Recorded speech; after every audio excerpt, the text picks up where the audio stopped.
أعوذ بالله السميع العليم من الشيطان الرجيم. بسم الله الرحمن الرحيم.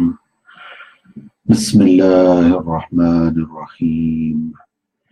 بسم الله الرحمن الرحيم. بسم الله الرحمن الرحيم. صلى الله على حبيبه محمد وآله وسلم. بسم الله الرحمن الرحيم. صلی اللہ علی حبیبہ محمد وآلہ وسلم. بسم اللہ الرحمن الرحیم. صلی اللہ علی حبیبہ محمد وآلہ وسلم تسلیما کثیرا کثیرا. آج کی جو گفتگو ہے وہ پچھلی اگر گفتگو کے ساتھ اس کو منسلک کیا جائے تو پچھلی نشست میں ہم بات کر رہے تھے کہ کوئی بھی اگر علم ہو، اگر اس کو اس نیت کے ساتھ حاصل کیا جائے کہ اللہ تعالیٰ کی رضا اس سے مقصود و مطلوب ہے، تو وہ چیز باعث ثواب بن جاتی ہے، باعث اجر بن جاتی ہے.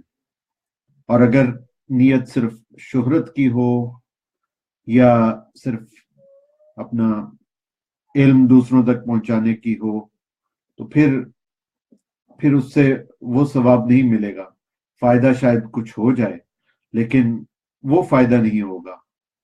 اخروی فائدہ وہی ہوگا، تبھی ہوگا جب آپ کی نیت یہ ہوگی کہ آپ جو پیغام دوسروں تک پہنچا رہے ہیں وہ اس میں نیت اللہ تعالیٰ کی رضا کا حصول ہے. ہمارے بہت پیارے دوست ہیں، انہوں نے جوائن کیا ہے، مسعود عالم قریشی صاحب، قدرت اللہ بھائی میرے کولیگ ہیں، اور سادات یونس بھائی. اللہ تعالیٰ سب کو خوش رکھے. اور سادات بھائی الحمدللہ بالکل ٹھیک ٹھاک ہیں، آپ کی دعا ہے. تو یہ احیاء العلوم غزالی کا جو ہم تذکرہ کر رہے تھے، اس میں ہم نے صحابہ کرام رضوان اللہ تعالی علیہم اجمعین کا ذکر کیا تھا. تو اس کے بعد ہم جو اولیاء کرام ہیں ان کا ذکر کریں گے. اور تو اس میں امام غزالی رحمۃ اللہ علیہ لکھتے ہیں کہ اکابر فقہا کا ذکر، ہم یہاں پچھلے اکابر فقہا کے وہ حالات بیان کریں گے جنہیں پڑھنے کے بعد آپ یہ محسوس کریں گے کہ جو لوگ اپنے آپ کو ان کا مقلد اور متبع قرار دیتے ہیں وہ ان پر ظلم کرتے ہیں، اور قیامت میں وہی ان کے بڑے دشمن ہوں گے. اس لیے کہ بعض فقہا یعنی بعض فقہاء کرام نے اپنے علوم سے حق کی رضا جوئی کے علاوہ اور کوئی مقصد حاصل نہیں کیا، اور بعض فقہا جو ہیں وہ اس کے برعکس اس طرح ہوا کہ وہ دنیا داری میں پڑ گئے، یا انہوں نے فقہ سے وہ کام نہیں لیا جو اللہ تعالیٰ کی رضا کا حصول تھا. انہوں نے حلال اور حرام کا بتایا لیکن جو اللہ تعالیٰ کی رضا کا حصول تھا اس میں اس طرح سے کامیاب نہیں ہوئے. تو کچھ فقہا ہیں جن کا امام غزالی رحمۃ اللہ علیہ نے ذکر کیا ہے، کنفرم کیا ہے کہ وہ ان کی نیت ہی یہ ہوا کرتی تھی کہ اللہ تعالیٰ کی رضا ہو اور اللہ تعالیٰ کی رضا حاصل کی جائے اور لوگوں تک حق پیغام کو پہنچایا جائے. تو ان میں پھر ظاہر ہے کہ امام شافعی رحمۃ اللہ علیہ آتے ہیں اور امام ابو حنیفہ رحمۃ اللہ علیہ آتے ہیں. تو وہ جو 5 لوگ ہیں ان کا بھی وہ تذکرہ کریں گے امام غزالی رحمۃ اللہ علیہ. تو وہ یہ فرماتے ہیں کہ ان کے حالات زندگی میں علماء آخرت کی علامات پائی جاتی تھی. اگرچہ وہ تھے تو مفتی فقیہ، لیکن صرف ان کا کام فتویٰ دینا یا فقہ کو بیان کرنا نہیں تھا بلکہ اللہ تعالیٰ کی رضا ان کا حصول تھا. چنانچہ جہاں ہم علماء آخرت کی علامتوں کا تذکرہ کریں گے وہاں ان بزرگوں کا ذکر خیر ہوگا، اس لیے کہ یہ علماء محض فقہ کے عالم نہ تھے بلکہ دلوں کے علم میں بھی مشغول تھے، تاہم انہوں نے علم باطن میں تدریس یا تصنیف کی مشغولیت اختیار نہیں کی، جس طرح صحابہ نے فقہ کی تدریس یا تصنیف کا مشغلہ نہیں اپنایا، حالانکہ تمام صحابہ کرام رضوان اللہ علیہم اجمعین علم فتویٰ کے ماہر اور ممتاز فقیہ تھے۔ جو وجوہات ان کی یا ان کی مشغولیات میں رکاوٹیں بنی، ان کے ذکر کی کوئی خاص ضرورت نہیں ہے۔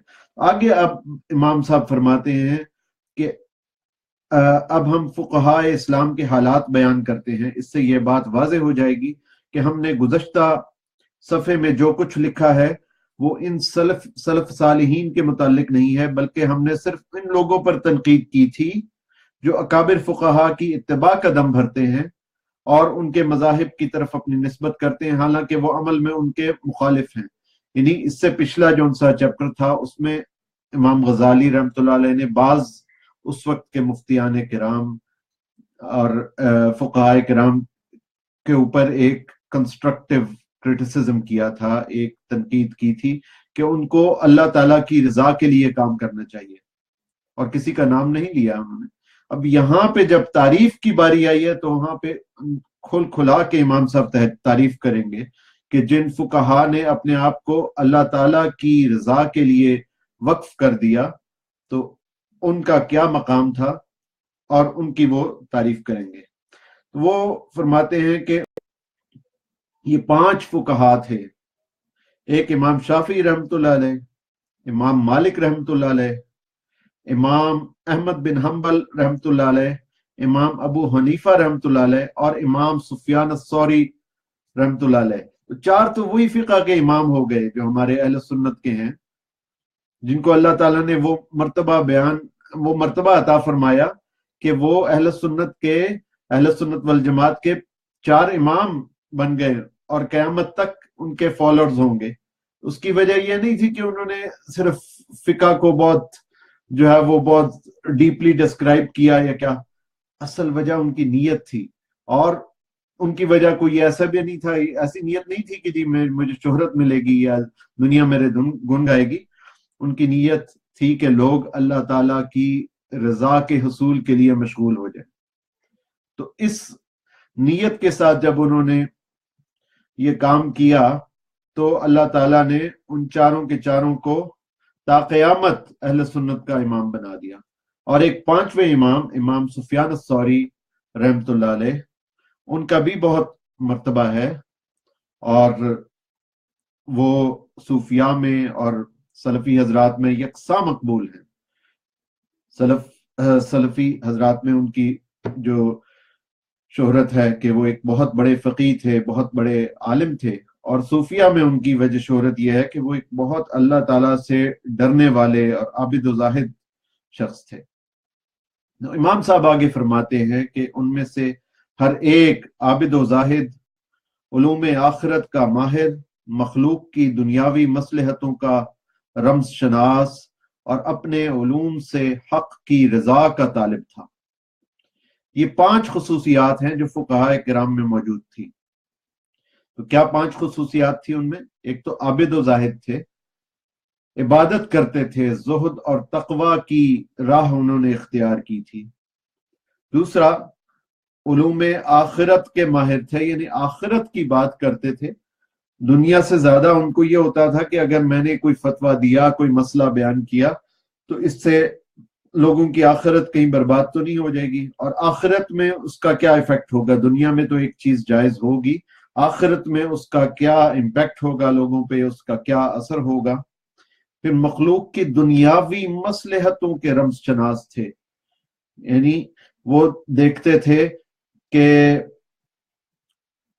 مخلوق کو کس لحاظ سے ان کی رہنمائی کرنی ہے، گائیڈنس کرنی ہے، اور مخلوق کی جو بیماریاں ہیں، لوگوں کی ذہنی اور قلبی جو بیماریاں ہیں وہ کیا ہیں، اور کس چیز کی ان کو کس ہدایت کی ضرورت ہے، اور کس چیز کو زیادہ پروموٹ کیا جائے اور کیسے پروموٹ کیا جائے۔ علم و حکمت کے ساتھ بات کرتے تھے۔ تو عابد، زاہد، علوم آخرت کا ماہر 3 ہو گئے، اور مخلوق کی دنیاوی مصلحتوں کا رمز شناس، اور اپنے علوم سے حق کی رضا کا طالب۔ یہ سب سے بڑی بات ہے کہ اللہ تعالیٰ کی رضا کے وہ طالب تھے۔ یہ 5 خصوصیات ہیں جو پچھلے فقہائے کرام میں موجود تھی۔ ان میں سے موجودہ دور کے فقہا میں صرف ایک خصوصیت پائی جاتی ہے، یعنی امام غزالی رحمۃ اللہ علیہ کا جو زمانہ تھا وہ ان پانچوں کے پانچوں ائمہ کے بعد آیا تھا، تو ان کو اپنے دور میں اس درجے کا کوئی فقیہ، کوئی مفتی نہیں مل رہا تھا جو اس لیول کا ہو کہ اس میں جو اخلاص نیت اس طرح سے پایا جا رہا ہو اس میں، تو وہ چیز امام غزالی کو نظر نہیں آ رہی تھی۔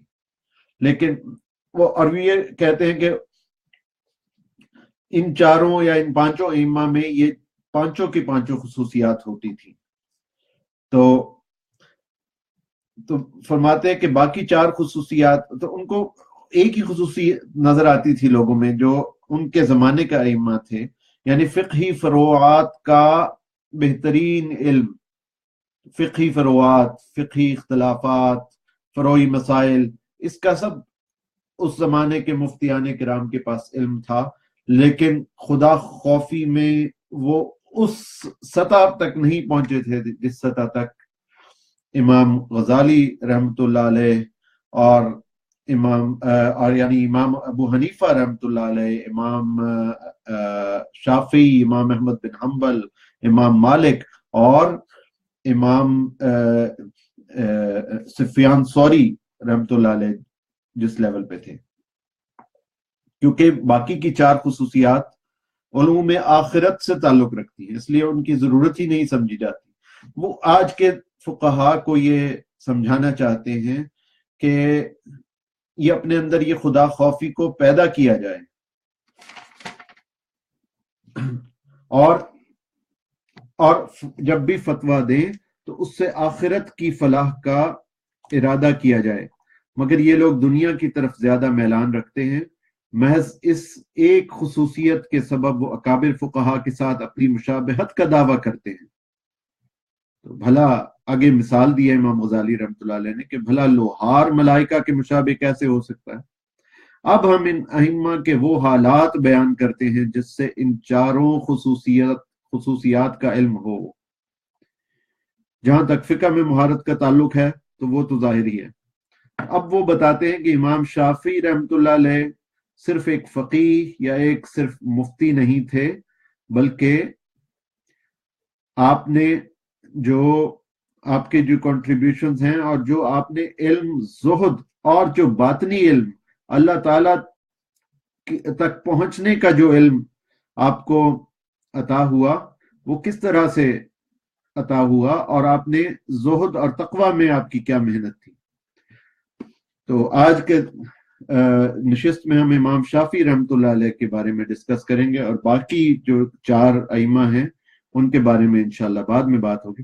حضرت امام شافعی رحمۃ اللہ علیہ کے عابد ہونے پر یہ روایت دلالت کرتی ہے کہ آپ رات کے 3 حصے کیا کرتے تھے، ایک حصہ علم کے لیے، دوسرا حصہ نماز کے لیے، اور تیسرا حصہ سونے کے لیے۔ تو ربی رحمۃ اللہ علیہ فرماتے ہیں کہ امام شافعی رحمۃ اللہ علیہ رمضان المبارک میں 60 بار قرآن ختم کیا کرتے تھے، اور ہر بار نماز ہی میں ختم کیا کرتے تھے۔ اور بویتی یا بویتی جو امام شافعی رحمۃ اللہ علیہ کے تلامذہ میں سے ہیں، ہر روز ایک قرآن ختم کیا کرتے تھے۔ کیا بات تھی ان لوگوں کی۔ بہرحال پسندیدہ یہ ہے کہ قرآن کو سمجھا جائے اور سمجھ کے پڑھا جائے، 3 دن میں ختم کیا جائے، لیکن وہ تو خود ایک فقیہ تھے، ان کی فہم و فراست کا کیا کہنا تھا، قرآن کے عالم تھے، تو اللہ تعالیٰ نے وہ ہمت دی تھی ان کو کہ وہ ایک دن میں بھی ختم کر لیا کرتے تھے۔ حسن کرابیسی رحمۃ اللہ علیہ فرماتے ہیں کہ میں نے بہت سی راتیں امام شافعی رحمۃ اللہ علیہ کے ساتھ گزاری ہیں۔ آپ کا دستور تھا کہ رات کی نماز میں 50 آیتوں سے زیادہ نہ پڑھتے، کبھی 100 آیتیں پڑھ لیتے۔ جب کسی آیت رحمت پر گزرتے تو اللہ تعالیٰ سے اپنے لیے اور تمام مسلمانوں کے لیے اس کی دعا کرتے، اور جب آیت عذاب کی تلاوت کرتے تو اپنے لیے اور تمام مسلمانوں کے لیے اس عذاب سے نجات کی دعا فرماتے۔ یہ آپ دیکھیں کہ ان میں کوئی ان کا خلوص کا دیکھیں کہ اکیلے اللہ تعالیٰ کی عبادت کر رہے ہیں، اور دعا صرف اپنے لیے نہیں ہو رہی بلکہ پوری دنیا کے لیے، پوری امت کے لیے دعا فرما رہے ہیں۔ جب آیت عذاب کی تلاوت فرمایا کرتے امام شافعی رحمۃ اللہ علیہ تو اپنے لیے تمام مسلمانوں کے لیے اس عذاب سے نجات کی دعا فرماتے ہیں۔ گویا ان میں خوف و رجا دونوں موجود تھے۔ اس روایت سے یہ بھی سمجھ میں آتا ہے کہ انہیں قرآنی اسرار و حکم پر، یعنی اسرار و حکم پر کس قدر عبور تھا، اسی لیے تو صرف 50 آیتوں کی تلاوت کا معمول تھا۔ امام شافعی رحمۃ اللہ علیہ فرماتے تھے کہ میں 16 برس سے شکم سیر نہیں ہوا۔ اب یہ ایک بہت بڑی بات ہے کہ ہم لوگ کتنا پیٹ بھر کے کھانا کھاتے ہیں، اور یعنی کہ ریسٹورانٹس میں جائیں گے یا گھر میں بھی ہوگا تو دعوتیں اڑائیں گے اور پیٹ بھر کے کھانا کھائیں گے۔ تو یہ بہت زیادہ یہ بات پسندیدہ نہیں ہے۔ اگر آپ اس کو طبی لحاظ سے بھی دیکھیں تو زیادہ کھائیں گے تو زیادہ کیلریز ہوں گی، زیادہ کیلریز کی جب ضرورت نہیں ہوگی تو وہ کیلریز جا کے فیٹ بن جائیں گی، اور زیادہ کھائیں گے تو زیادہ جو آپ کا پینکریاس ہے، جو لبلبا ہے، وہاں سے انسولین کی زیادہ مقدار ریلیز ہوگی، اور جب انسولین ریلیز کرنے والے خلیے تھک جائیں گے تو پھر اینڈ ریزلٹ کیا ہوتا ہے کہ ذیابیطس جیسے جو ہیں وہ امراض وہ لاحق ہو جاتے ہیں، یا بلڈ پریشر ہو جاتا ہے، موٹاپا ہو جاتا ہے۔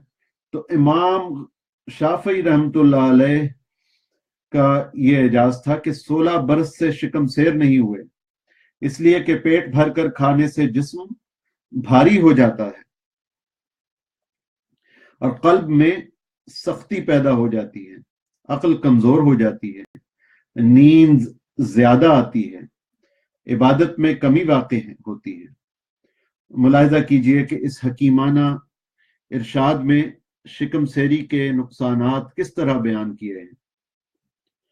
تو جسم بھاری ہونا، جو میں ابھی کہہ رہا تھا کہ جس طرح سے ایک میڈیکل جو سی اس کی کمپلیکیشن ہے، قلب میں سختی پیدا ہو جانا کہ دل سخت ہو جاتا ہے زیادہ کھانے سے، عقل کمزور ہو جاتی ہے، نیند زیادہ آتی ہے، عبادت میں کمی واقع ہو جاتی ہے۔ اسی طرح تو وہ لوگ اس قابل تھے کہ وہ اس میں یعنی کہ رات کے 3 حصے کر لیتے تھے، ایک حصے میں وہ سونے کے لیے ہوتا تھا، ایک حصہ علم کے لیے ہوتا تھا، اور ایک حصہ عبادت کے لیے۔ آخری حصے میں وہ سویا کرتے تھے، یعنی ایک حصہ علم کے لیے، دوسرا حصہ نماز کے لیے، اور تیسرا حصہ سونے کے لیے۔ جو مرشد ہیں مولانا نسیم احمد صدیقی صاحب، ان کا بھی یہی معمول ہے کہ وہ ایک حصے میں علمی گفتگو فرماتے ہیں اپنے مریدین سے، اور اس کے بعد جو دوسرا حصہ ہے اس میں وہ عبادت میں مشغول ہوتے ہیں، پوری دنیا سے وہ کٹ آف ہو جاتے ہیں، اور تیسرے حصے میں پھر وہ 2 سے 3 گھنٹے تک کے لیے سوتے ہیں۔ تو ملاحظہ کیجئے کہ اس حکیمانہ ارشاد میں شکم سیری کے نقصانات کس طرح بیان کیے گئے ہیں، اور پھر اس مجاہدہ کی داد دیجئے کہ عبادت کی خاطر پیٹ بھر کر کھانا نہیں کھایا، یعنی اس نیت یہ نہیں تھی کہ میں بیماریوں سے بچ جاؤں گا، نیت یہ تھی کہ اللہ تعالیٰ کی عبادت کروں گا تو زیادہ کھاؤں گا تو غفلت نہ ہو جائے، اور صحت جون سی ان کو مل رہی تھی اس کے تو فعل وہ ایک بائی پروڈکٹ تھا کہ ان کو اللہ تعالیٰ نے صحت سے بھی نوازا ہوا تھا۔ تو پیٹ بھر کے نہیں کھانا کھایا کرتے تھے۔ تو اسی لیے کہتے ہیں کہ قلت طعام، قلت کلام اور قلت منام، یعنی کم سونا، کم بولنا اور کم کھانا، یہ اللہ تعالیٰ کی کو یہ چیزیں محبوب ہیں، اور یہ اللہ تعالیٰ کی طرف پہنچانے والی یہ تین چیزیں ہیں کہ اگر ان چیزوں میں آپ کمی کریں گے تو اللہ تعالیٰ کی محبت میں اضافہ ہو سکتا ہے۔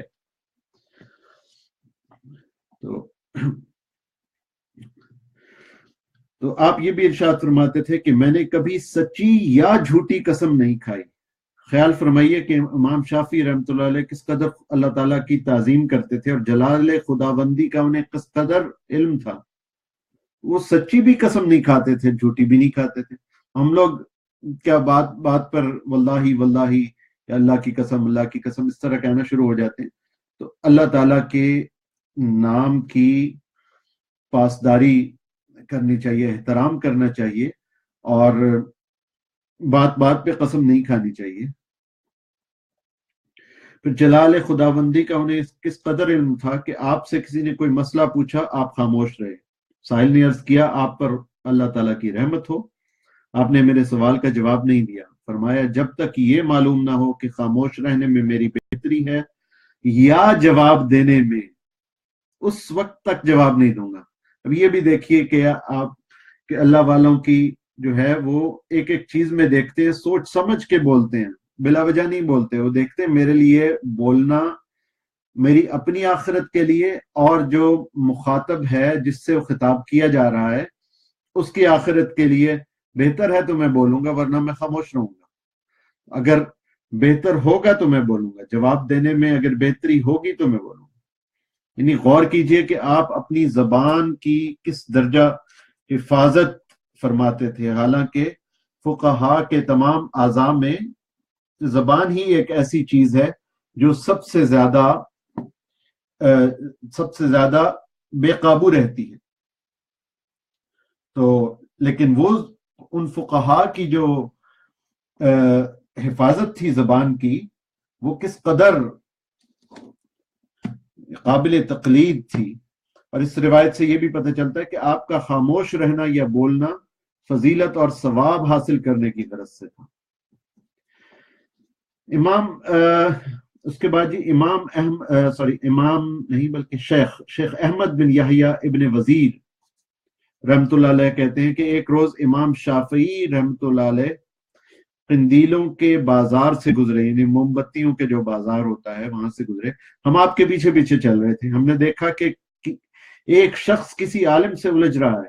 آپ ہماری طرف متوجہ ہوئے اور آپ نے فرمایا کہ اپنے کانوں کو فحش باتیں سننے سے پاک رکھو، جس طرح زبان کو فحش بکنے سے پاک رکھتے ہو، اس لیے کہ سننے والا کہنے والے کا شریک ہے۔ اب یہ تقویٰ دیکھیے کہ سننے میں بھی امام شافعی رحمۃ اللہ علیہ کا کتنا زہد اور تقویٰ تھا، کیا پارسائی تھی اور کس قدر احتیاط تھی کہ وہ ہر چیز نہیں سنتے تھے، اور اپنے جو فالوورز تھے، جو مریدین تھے، شاگرد تھے، ان کو یہی فرماتے تھے کہ سننے میں بھی احتیاط کرو۔ تو کیا ہم لوگ سننے میں احتیاط کرتے ہیں یا ہر چیز کو سنتے جاتے ہیں؟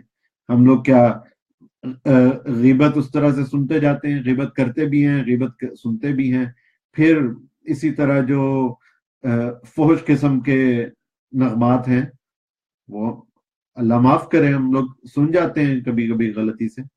تو اللہ تعالیٰ ہمیں اس سے بچائے۔ تو کم عقل آدمی اپنے دماغ میں جو بدترین بات دیکھتا ہے اسے تمہارے دماغ میں اتارنے کی کوشش کرتا ہے۔ یہ اب فرما رہے ہیں کہ جو کم عقل آدمی ہوگا، جس کی نظر آخرت پہ نہیں ہوگی، تو وہ تو ہمیشہ غلط بات کی تبلیغ، اگر آپ اس پر توجہ دیں گے تو آپ بھی اس میں مبتلا ہو جائیں گے۔ تو یہ تو پھر اتنی کوئی حکیمانہ بات نہ ہوئی۔ اگر اس کی بات اسی کی طرف لوٹا دی جائے، یعنی اس کی بات پر کان نہ دھرے جائیں، تو سننے والے کی خوش قسمتی میں کوئی شبہ نہیں۔ اگر کوئی آدمی کوئی غلط بات کہہ رہا ہو، اس کو سنا ہی نہ جائے اور اس سے پہلو تہی اختیار کی جائے تاکہ آپ کے اندر کوئی غلط بات جائے ہی نہ۔ اور جس طرح بولنے والے کی بدبختی میں کوئی شبہ نہیں، تو بولنے والے کی وہ پھر بدبختی ہوگی، اور اس کے بعد جو سننے والا ہے وہ خوش قسمت ہوگا، کیونکہ اس نے سنا ہی نہیں، وہ اس نے کان ہی نہیں دھرے، اس نے اپنی توجہ کہیں اور کر لی۔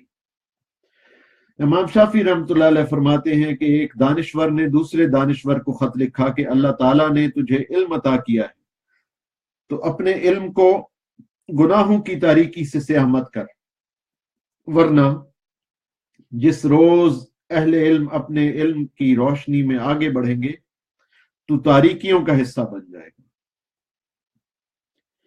پھر امام شافعی رحمۃ اللہ علیہ کا زہد اور تقویٰ آپ دیکھیں کہ ان روایتوں سے بھی معلوم ہوتا ہے کہ ایک دفعہ آپ نے فرمایا کہ جو شخص یہ دعویٰ کرے کہ میرے دل میں دنیا کی محبت بھی ہے اور اس کے خالق کی بھی، وہ جھوٹا ہے، کہ دنیا کی محبت اور خالق کی محبت ایک دل میں نہیں سما سکتی۔ اسی لیے اللہ تعالیٰ نے فرمایا کہ ہم نے کسی زیرو کے دل میں یعنی سینے میں دو دل نہیں رکھے، کہ دو دل ہوں گے، ایک دنیا سے محبت کرے گا، ایک آخرت سے۔ تو اللہ تعالیٰ کی محبت کو ہم نے پالنا ہے اور غیر اللہ کی محبت کو ترک کرنا ہے، دنیا کو حاصل کرنا ہے لیکن ضرورت کی حد تک، اور دنیا کو اپنے دل میں جگہ نہیں دینی۔ جو اللہ تعالیٰ دیتا ہے وہ لے لیں، اللہ تعالیٰ جتنی بھی دنیا دیتا ہے کوئی بڑی حد نہیں ہے، لیکن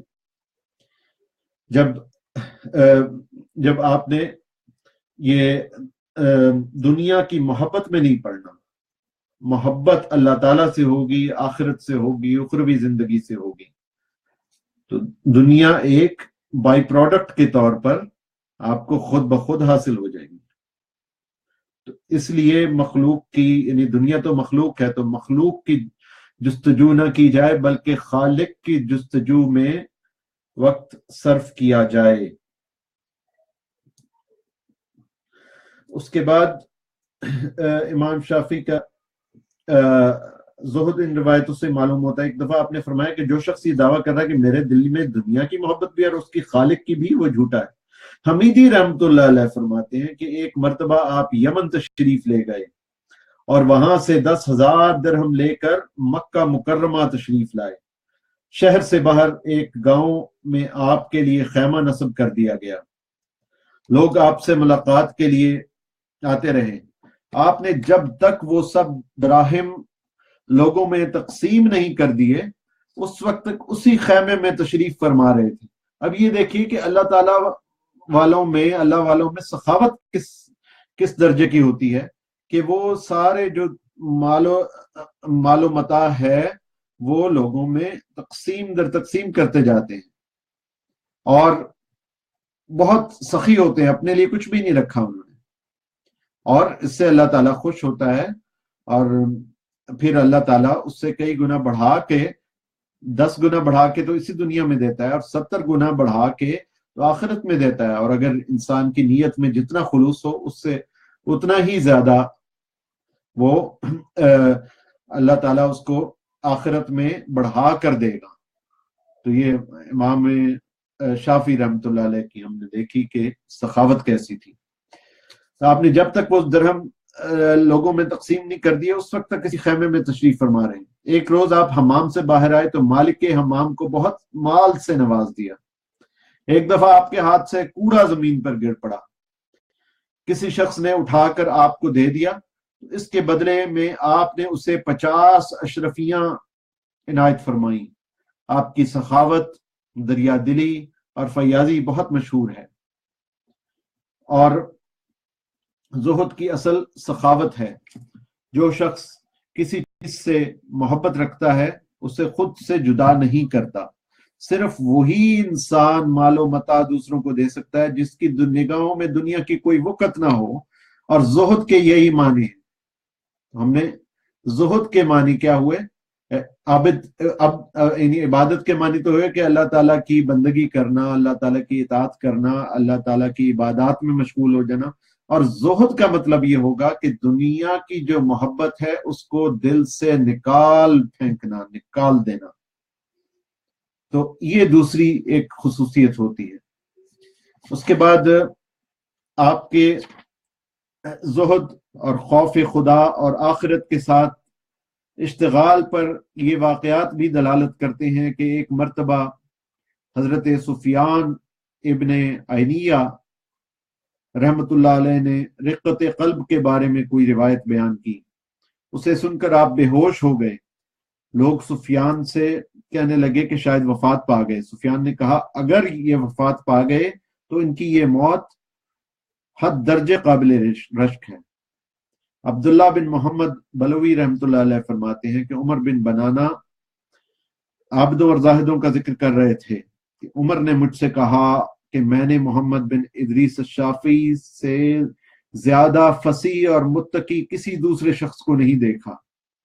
پھر انہوں نے یہ واقعہ بیان کیا کہ امام شافعی، میں اور حارث بن لبید صفا کی طرف گئے، اور حارث صالح بن مرا کا شاگرد تھا، خوش آواز بھی تھا۔ اس نے قرآن پاک کی تلاوت شروع کی، اور جب یہ آیت پڑھی بسم اللہ الرحمن الرحیم هذا يوم لا ينطقون ولا يؤذن لهم فيعتذرون، یہ وہ دن ہوگا جس میں وہ لوگ نہ بول سکیں گے اور نہ ان کو عذر کی اجازت ہوگی، اس لیے عذر بھی نہ کر سکیں گے۔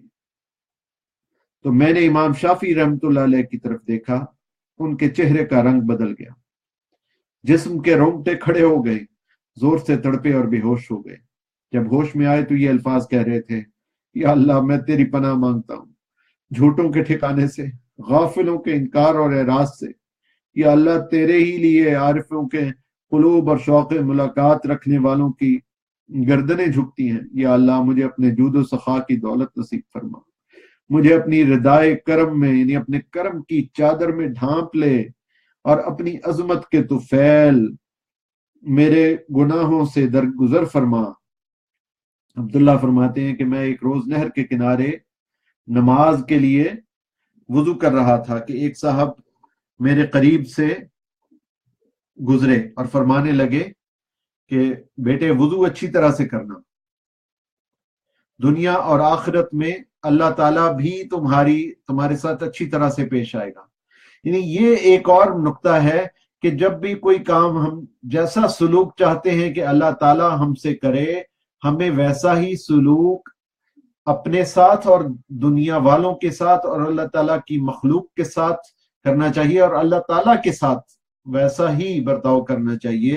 اللہ تعالیٰ کی عبادت میں وہی رویہ اختیار کرنا چاہیے جیسا کہ ہم چاہتے ہیں کہ اللہ تعالیٰ ہمارے ساتھ جیسا رویہ اور جیسا سلوک کرے۔ تو میں نے پلٹ کر دیکھا کہ ایک بزرگ ہیں جن کے پیچھے بہت سے لوگ ہیں۔ میں بھی جلدی وضو سے فارغ ہوا اور ان کے پیچھے ہو لیا۔ میری طرف متوجہ ہو کر فرمایا کیا تمہیں کچھ کام ہے؟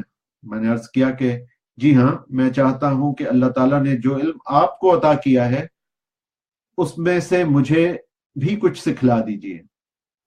تو فرمایا کہ جو شخص اللہ پر ایمان لاتا ہے نجات پاتا ہے، اور جو شخص اپنے دین کا خوف رکھتا ہے وہ تباہی سے بچا رہتا ہے۔ جو شخص دنیا سے محبت نہیں رکھتا، قیامت کے روز اللہ تعالیٰ کا اجر و ثواب دیکھ کر اس کی آنکھیں ٹھنڈی ہوں گی۔ اس کے بعد فرمایا کہ بس یا کچھ اور بتلاؤں؟ میں نے کہا ضرور۔ فرمایا جس شخص میں 3 عادتیں ہوں اس کا ایمان کامل ہے۔ ایک یہ کہ لوگوں کو اچھی بات سکھائے اور خود بھی عمل کرے۔ دوسری، لوگوں کو برائی سے باز رہنے کی تلقین کرے اور خود بھی باز رہے۔ تیسری، کہ اللہ تعالیٰ نے جو حدود و قیود مقرر فرما دی ہیں ان کی حفاظت کرے۔ یعنی اس میں ایک جون سی ہے چیز وہ یہ ہے کہ خود بھی نیک ہو جائے اور دوسروں کو بھی نیکی پر لگائے، اور جو دوسری چیز ہے خود برائی اور دوسروں کو بھی برائی سے بچنے کی تلقین کرے، اور جو تیسری بہت اہم چیز ہے کہ اللہ تعالیٰ کی حدود و قیود میں، اللہ تعالیٰ کی حدود میں کوئی اس میں اس طرح سے نہ کرے کہ آگے نہ بڑھے، تجاوز نہ کرے ان حدود سے۔ پھر فرمایا کہ اور کچھ بتاؤں؟ میں نے کہا ضرور. فرمایا کہ دنیا سے بے رغبتی اختیار کر، آخرت کی طرف متوجہ رہ، اور تمام باتوں میں اللہ تعالیٰ کو سچا جان. اگر تو نے ایسا کیا تو تیرا حشر نجات کے ساتھ ہوگا. یہ کہہ کر آپ تشریف لے گئے. میں نے لوگوں سے پوچھا یہ کون صاحب تھے؟ لوگوں نے کہا امام شافعی رحمت اللہ علیہ. دیکھیے کہ امام شافعی رحمت اللہ علیہ کا کیا مقام ہے. اور امام غزالی رحمت اللہ علیہ نے سب سے پہلے امام شافعی رحمت اللہ علیہ کا ذکر کیا ہے، اور اس کے بعد وہ امام مالک رحمت اللہ علیہ کا ذکر کریں گے، اس کے بعد امام ابو حنیفہ کا، اور اس کے بعد امام احمد بن حنبل اور سفیان ثوری رحمت اللہ علیہ کا مختصر طور پہ وہ تذکرہ فرمائیں گے. تو یہ بھی دیکھیے کہ امام شافعی رحمت اللہ علیہ کے جو مقلدین ہیں ان کی کتنی تعداد ہے. ہو سکتا ہے کہ دنیا میں سب سے زیادہ جو ایک مذہب یا مسلک فالو کیا جاتا ہے امام شافعی رحمت اللہ علیہ کا. پھر اس کے بعد ظاہر ہے کہ امام ابو حنیفہ رحمت اللہ علیہ جو ہمارے امام ہیں، امام اعظم امام ابو حنیفہ، جن کو بر صغیر پاک و ہند میں جن کو فالو کیا جاتا ہے. تو اس کے بعد فرماتے ہیں کہ جس شخص میں 3 عادتیں ہوں اس کا ایمان کامل ہے. لوگوں کو اچھی باتیں سکھائے اور خود بھی عمل کرے، اور دوسرے یہ کہ لوگوں کو برائی سے باز رہنے کی تلقین کرے، خود بھی باز رہے، اور تیسرے یہ کہ اللہ تعالیٰ نے جو حدود و قیود مقرر فرما دی ہیں ان کی حفاظت کرے، حدود سے تجاوز نہ کرے. پھر فرمایا کہ اور کچھ بتاؤں؟ میں نے کہا ضرور. دنیا سے بے رغبتی اختیار کر، آپ نے فرمایا آخرت کی طرف متوجہ رہے، اور تمام باتوں میں اللہ تعالیٰ کو سچا جان. اگر تو نے ایسا کیا تو تیرا حشر نجات پانے والوں کے ساتھ ہوگا. یہ کہہ کر آپ تشریف لے گئے، اور میں نے لوگوں سے پوچھا کہ یہ کون صاحب تھے؟ لوگوں نے کہا کہ امام شافعی رحمۃ اللہ علیہ. تو ان واقعات میں امام شافعی رحمۃ اللہ علیہ کا زہد اور تقوی پوری طرح نمایاں ہے. یہ زہد اور خوف خدا علم الہی کی معرفت کے بغیر پیدا نہیں ہوتا. اللہ تعالیٰ کا فرمان ہے قرآن شریف میں، پارہ نمبر 22 اور 16واں رکوع اور 28ویں آیت ہے. بسم اللہ الرحمن الرحیم. انما یخشی اللہ من عباده العلماء. اللہ تعالیٰ سے اس کے بندوں میں سے صرف علماء ڈرتے ہیں. تو اللہ تعالیٰ سے اس کے بندوں میں سے علماء ڈرتے ہیں. اور امام شافعی رحمت اللہ علیہ نے یہ خوف اور زہد بیع سلم اور راجارہ وغیرہ کے احکام و مسائل سے حاصل نہیں کیا. یعنی صرف فقہی مسائل بیان کرنے سے امام شافعی رحمت اللہ علیہ کو یہ رتبہ نہیں ملا، بلکہ وہ ان کی خدا خوفی تھی، ان کا تقوی تھا، ان کی پرہیزگاری تھی، ان کا زہد تھا، دنیا سے بے رغبتی تھی، ان کے عبادت کرنا تھا. تو اس عبادت کے طفیل اللہ تعالیٰ نے ان کے درجات بلند کیے اور ان کو اس مقام پہ فائز کر دیا کہ جو ہمارے 4 بڑے ائمہ ہیں ان میں سے ایک امام شافعی رحمت اللہ علیہ، بلکہ آخرت کے علوم سے انہوں نے یہ ساری چیزیں حاصل کی. یہ علوم قرآن و حدیث سے ماخوذ ہیں، کیونکہ اولین اور آخرین کی تمام حکمتیں قرآن و حدیث میں موجود ہیں. یہ بات کہ وہ علوم آخرت کے اسرار سے واقف تھے، ان حکیمانہ اقوال و ارشادات سے واضح ہے جو ان سے منقول ہیں. کسی نے آپ سے دریافت کیا کہ ریا کیا ہے؟ آپ نے بلا تأمل جواب دیا کہ ریا ایک فتنہ ہے جسے نفسانی خواہشات نے علماء کے دلوں کے قریب لا کھڑا کر دیا ہے، اور انہوں نے اس فتنے کی طرف اس خیال سے دیکھا کہ دل برائی کی طرف مائل ہے تو ان کے اعمال برباد ہو گئے.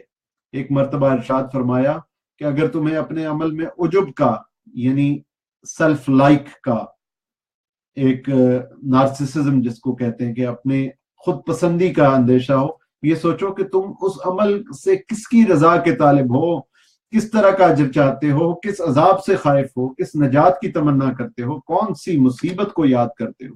جب تم ان میں سے کسی ایک میں بھی غور و فکر کرو گے تو وہ عمل تمہاری نظروں میں حقیر ہو جائے گا اور تم عجب کے فتنے سے محفوظ ہو جاؤ گے۔ غور کیجئے کہ آپ نے کس حسین پیرائے میں ریاکاری کی حقیقت بیان فرمائی اور خود پسندی کا علاج بتایا۔ واقعی یہ دونوں دل کے بڑے فتنوں میں سے ہے۔ یہ بھی ارشاد فرمایا کہ جس شخص نے اپنے نفس کی حفاظت نہ کی اس کے علم نے اس کو کوئی فائدہ نہیں پہنچایا۔ اسرار اور معرفت کو وہی شخص سمجھتا ہے جو عمل کے ذریعے اس کی حفاظت کرتا ہے۔ تو صرف ہم نے علم نہیں حاصل کرنا بلکہ عمل بھی کرنا ہے۔ فرمایا ہر آدمی کے دوست بھی ہیں اور دشمن بھی۔ اس صورت میں ان لوگوں کی صحبت اختیار کرو جو اللہ تعالیٰ کے مطیع اور فرما بردار ہیں۔ روایت ہے کہ عبد القاہر بن عبد العزیز اپنی ایک نیک سیرت اور صاحب تقوی بزرگ تھے۔ امام صاحب رحمۃ اللہ علیہ سے تقوی کے وغیرہ کے مسائل معلوم کیا کرتے تھے اور امام صاحب ان کے پاس ان کی بزرگی کی وجہ سے تشریف لے جایا کرتے تھے۔ ایک روز انہوں نے امام شافعی رحمۃ اللہ علیہ سے دریافت فرمایا کہ صبر، امتحان اور تمکین میں سے کون سی چیز افضل ہے؟ آپ نے فرمایا کہ تمکین انبیاء کا درجہ ہے اور یہ آزمائش کے بعد کا ہوتا ہے۔ آزمائش کے بعد صبر اور اس کے بعد تمکین۔ اللہ تعالیٰ نے حضرت ابراہیم علیہ السلام کو پہلے امتحان میں مبتلا کیا، پھر وقار عزت عطا فرمائی، اور حضرت موسیٰ علیہ السلام کا پہلے امتحان لیا اور پھر وقار اور مرتبے سے نوازا۔ اس طرح حضرت سلیمان علیہ السلام کو بھی پہلے آزمائش میں مبتلا کیا، پھر حکومت عطا کی، اور تمکین سب سے بلند درجہ ہے۔ وَكَذَلِكَ مَكَّنَّا لِيُوسُفَ فِي الْأَرْضِ، اور ہم نے یوسف علیہ السلام کو زمین میں بااختیار بنا دیا۔ تو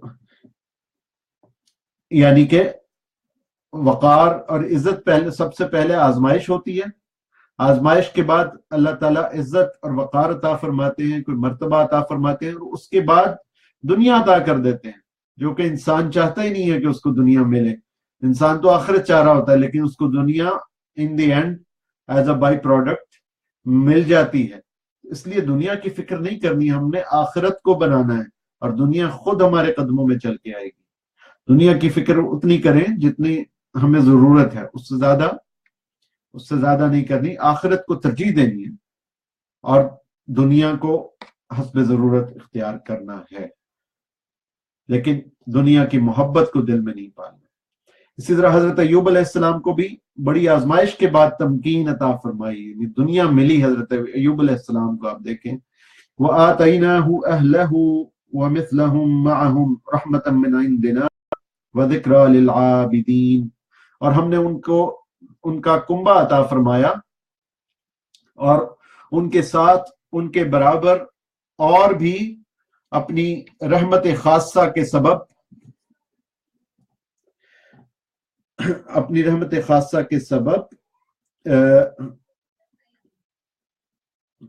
جو ہے اس کے بعد یعنی کہ ان کو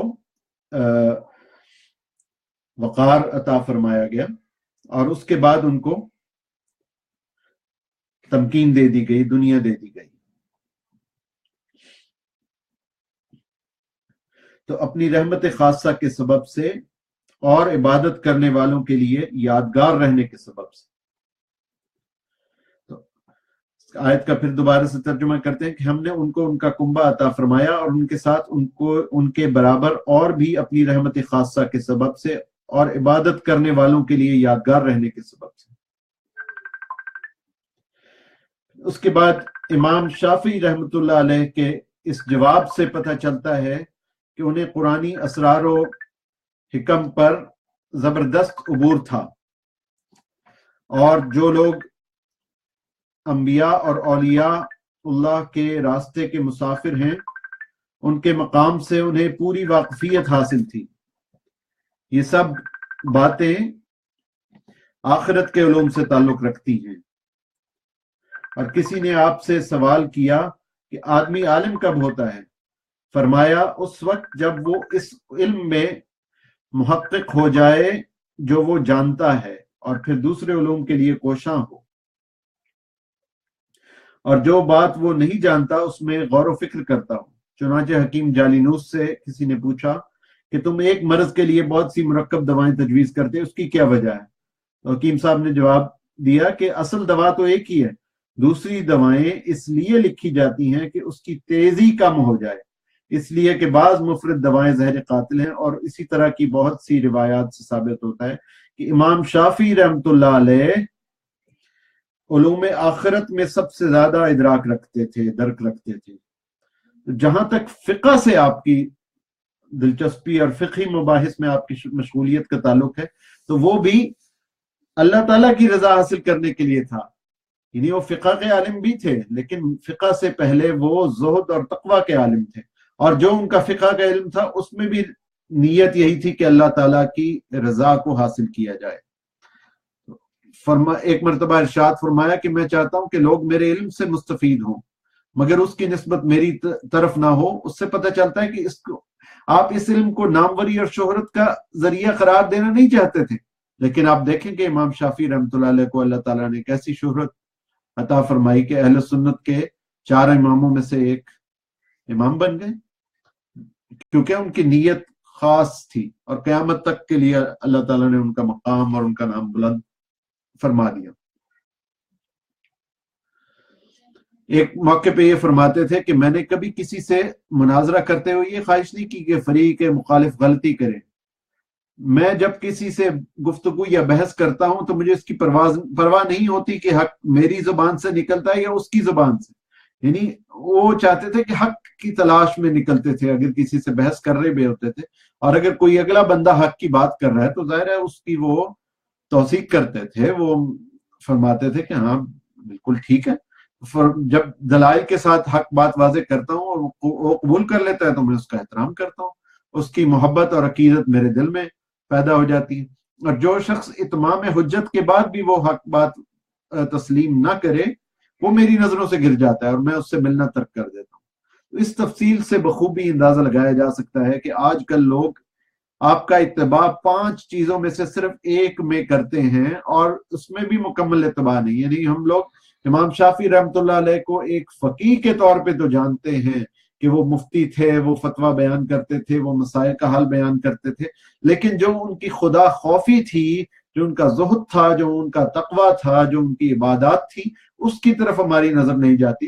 ہمیں امام شافعی کی جو فقہی معاملات تھے ان کی بھی ہم پیروی کریں اگر ہم امام شافعی کے رحمۃ اللہ علیہ کے مقلد ہیں، ورنہ امام ابو حنیفہ رحمۃ اللہ علیہ کے اگر ہم مقلد ہیں تو ان کی تعلیمات پر عمل پیرا ہوں۔ لیکن سب سے بڑی بات یہ ہے کہ ہم امام شافعی کی ان چیزوں کی اتباع کریں کہ جو انہوں نے خالصتاً اللہ تعالیٰ کی رضا کے لیے جو چیزیں حاصل کی اور اللہ تعالیٰ کی رضا کو اپنا مطمع نظر بنایا، اور اس بارے میں ان کی اتباع کی جائے کہ اللہ تعالیٰ کی طرف کس طرح سے پہنچنا ہے۔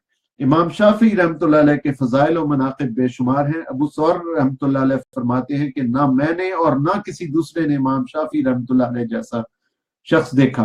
امام احمد بن حنبل رحمۃ اللہ علیہ فرماتے ہیں کہ میں نے 40 برس سے ایسی کوئی نماز نہیں پڑھی جس کے بعد امام شافعی کے لیے دعا نہ مانگی ہو۔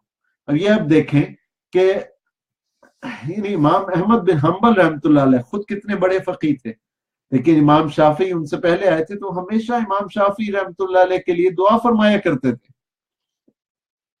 کہ امام شافعی رحمۃ اللہ علیہ کی درجات کے بلندی کے لیے دعا فرمایا کرتے تھے اور ان کی آخرت کے لیے دعا فرمایا کرتے تھے۔ تو پہلے دائی دعا کرنے والے اور مدعو جس کے لیے دعا کی گئی اس کے مراتب کی بلندی پر غور کیجیے اور پھر دیکھیے کہ موجودہ دور کے علماء پر اس واقعے کا انطباق کیجئے کہ ان کے دلوں میں آپس میں کتنا بغض و عناد ہے۔ تو اس وقت کے جو علماء تھے یعنی امام غزالی کے دور کے، اس وقت آپس میں چپکلش بغض و عناد شروع ہو گیا تھا۔ تو خدا را ان چیزوں کو ذہن سے نکالیے اور سب علماء کا، تمام مسلک کے علماء کا، مسالک کے علماء کا احترام پیدا کیجئے اور آپس میں اتحاد اور اتفاق پیدا کیجیے، اور اپنے سے جو متقدمین ہیں، جو لوگ جا چکے ہیں، ان کے درجات کی بلندی کے لیے دعا کیجیے. جس طرح قرآن شریف میں بھی آتا ہے کہ ربنا اغفر لنا ولاخواننا الذین سبقونا بالایمان، کہ اللہ تعالی ہماری بھی مغفرت فرما دیجئے اور ان لوگوں کی بھی مغفرت فرما دیجئے جو لوگ ہم سے پہلے جا چکے ہیں. تو امام احمد رحمۃ اللہ علیہ کا یہ معمول تھا کہ وہ امام شافعی رحمۃ اللہ علیہ کے لیے ہر نماز کے بعد دعا فرمایا کرتے تھے. تو ایک دفعہ امام احمد بن حنبل رحمۃ اللہ علیہ کے جو بیٹے تھے، وہ خود بھی بہت بڑے عالم تھے ان کے بیٹے، انہوں نے پوچھا کہ ابو جان، یہ شافعی کون صاحب تھے جن کے لیے آپ اتنی دعائیں مانگتے ہیں؟ انہوں نے فرمایا کہ بیٹے، شافعی رحمت اللہ علیہ دنیا کے لیے سورج کی طرح تھے اور لوگوں کے لیے صحت کی طرح. بتاؤ ان اوصاف میں ان کا کوئی ثانی ہے؟ امام احمد رحمت اللہ علیہ یہ بھی فرمایا کرتے تھے کہ جو شخص قلم دوات ہاتھ میں لے وہ شافعی کا احسان مند ہوگا. اور یحییٰ ابن سعید پنبہ فروش یہ فرماتے ہیں کہ میں نے 40 برس کی نمازوں میں شافعی رحمت اللہ علیہ کے لیے دعائیں مانگی ہیں، اس لیے کہ اللہ تعالیٰ نے انہیں علم عطا کیا اور اس میں انہیں حق کے راستے پر چلنے کی توفیق عطا فرمائی. تو آگے امام غزالی رحمت اللہ علیہ جو احیاء العلوم کی جلد اول میں لکھ رہے ہیں، وہ کہتے ہیں کہ امام صاحب کے حالات، فضائل اور مناقب بہت زیادہ ہیں. ہم اس مختصر سے ذکر پر اکتفا کرتے ہیں جو روایات اس سلسلے میں بیان کی گئی ہیں. ان میں سے بیشتر نصر ابن ابراہیم مقدسی رحمت اللہ علیہ کی کتاب سے ماخوذ ہیں، جو انہوں نے امام شافعی کے مناقب میں تصنیف کی ہیں. تو یہ آج کی گفتگو تھی، اور انشاءاللہ ہم جو اگلی نشست ہے اس میں ہم امام مالک رحمت اللہ علیہ کا ذکر کریں گے، اور اس سے اگلی نشست میں انشاءاللہ امام ابو حنیفہ رحمت اللہ علیہ اور امام احمد بن حنبل اور امام سفیان ثوری رحمت اللہ علیہ، ان سب کا اکٹھا ذکر کیا جائے گا اگلی سے اگلی نشست میں. تو انشاءاللہ اگلی نشست کے ساتھ کسی وقت حاضر ہوں گے، اور انشاءاللہ یہ تمام ویڈیوز یوٹیوب پر بھی اپلوڈ کر دی جائیں گی. تو یوٹیوب کا چینل کا ہوگا youtube.com/Dr. Kamran 313 DRKAMRAN 313. وآخر دعوانا ان الحمد للہ رب العالمین، والسلام علیکم ورحمۃ اللہ وبرکاتہ.